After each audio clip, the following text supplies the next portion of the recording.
Good morning. It is time for our math lesson for today. Today is Friday, June 5th, and today we're going to continue exploring area.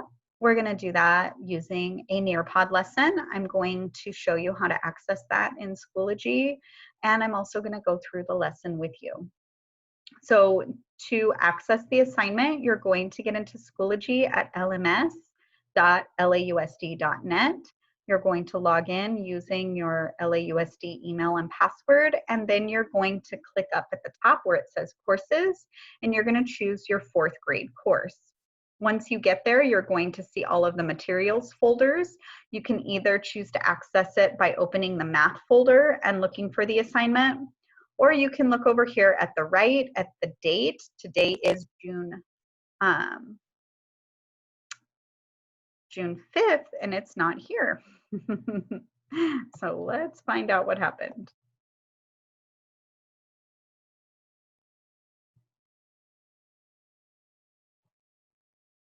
And I'm looking.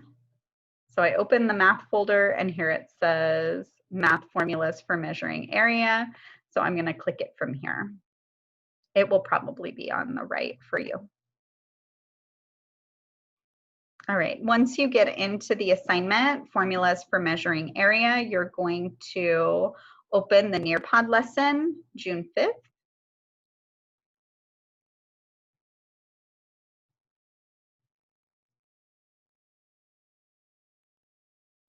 And my name automatically pops up. You're going to want to put in your first name and last name. Make sure you put both your first and last name in, and you're going to click join session. And then we are going to start the slides measuring area using multiplication. I'm clicking the right-hand side to go forward. You can also click the left arrow to go back if you'd like to see something again. So this says about this exit ticket. The topic is mathematics, 4th grade, and it gives the standard for MDA3. It's a measurement and data standard, and it says the goal of this exit ticket is to measure student understanding of the topic by completing a few quick activities. This exit ticket is helpful for deciding if students need more practice on the topic or if they're ready to move on to something new. Materials and preparation. Before beginning this exit ticket, students should have access to blank paper and a pencil to help solve the problems if needed. So make sure you have a paper and pencil handy to solve the problems. Here are our learning objectives. Assess student knowledge on the following topics. I know that the formula for area is area equals length times width. I can apply the area formula when finding the area of rectangles in real-world examples and mathematical problems.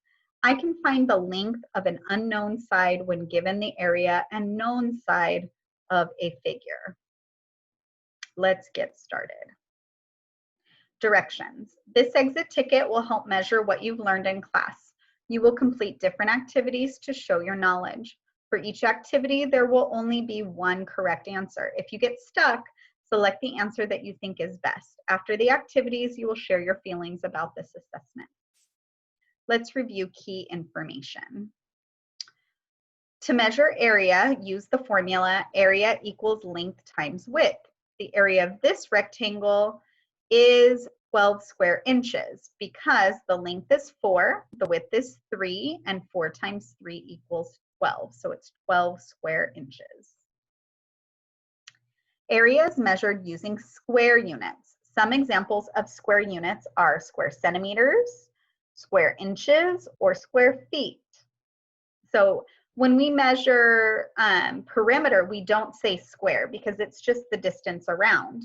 But when you're measuring area, you're measuring how many little squares are inside of the object. And so that's why it's square units rather than just plain units. Let's create. All right, so these are draw it slides. So you're gonna draw directly onto the slide. So it says, what is the area of the rectangle? So we see that the length here is 5 centimeters.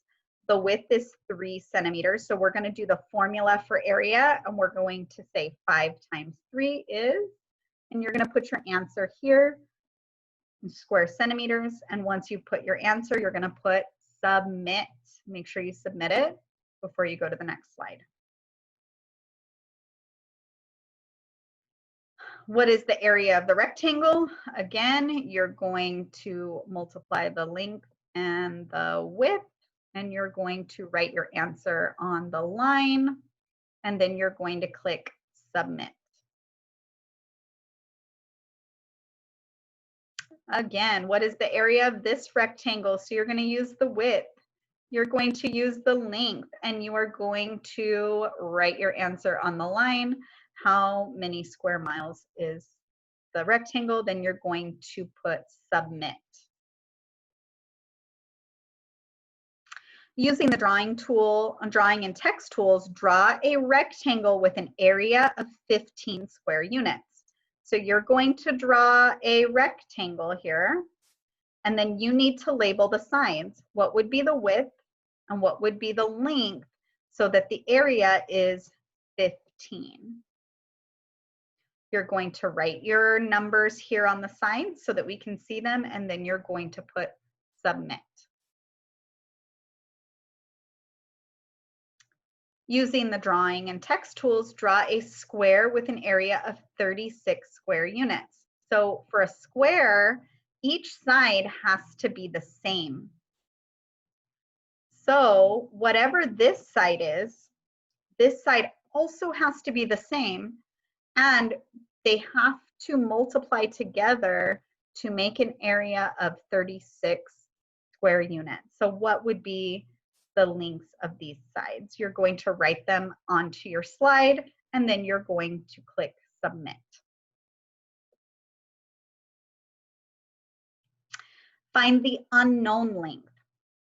So we know that the width is 4.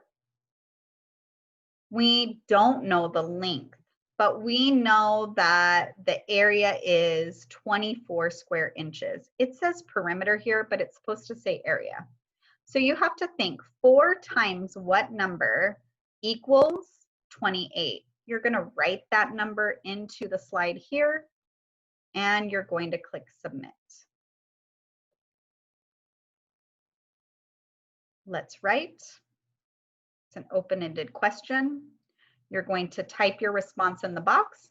What strategies do you use when finding the area of a rectangle? Share your thinking using 2 to 3 sentences.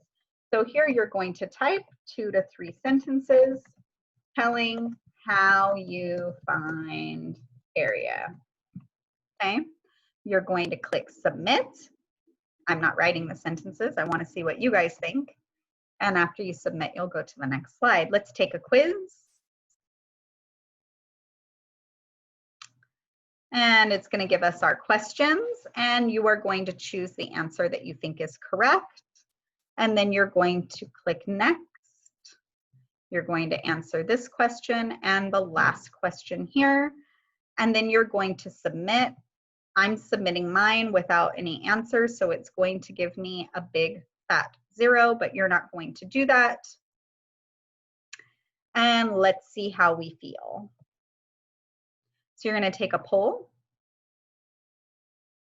How did you feel you performed on this exit ticket? So you're either going to choose A, I feel really confident about how I performed on this exit ticket, or I feel confident about most of my answers, I feel confident about some of my answers, or I didn't feel very confident during this exit ticket and need more practice on the topic. Make sure you submit your answer to the poll. And for working in pairs, obviously you're not working in pairs, but you can talk to somebody at your house about these questions. What mathematical strategies did you use to answer the questions? How did you feel about the exit ticket? And how will you practice to improve this skill? Or what do you want to learn more about now? And that will be the end of our Nearpod lesson. So hope you do great, and I hope you have a great weekend. We'll see you soon.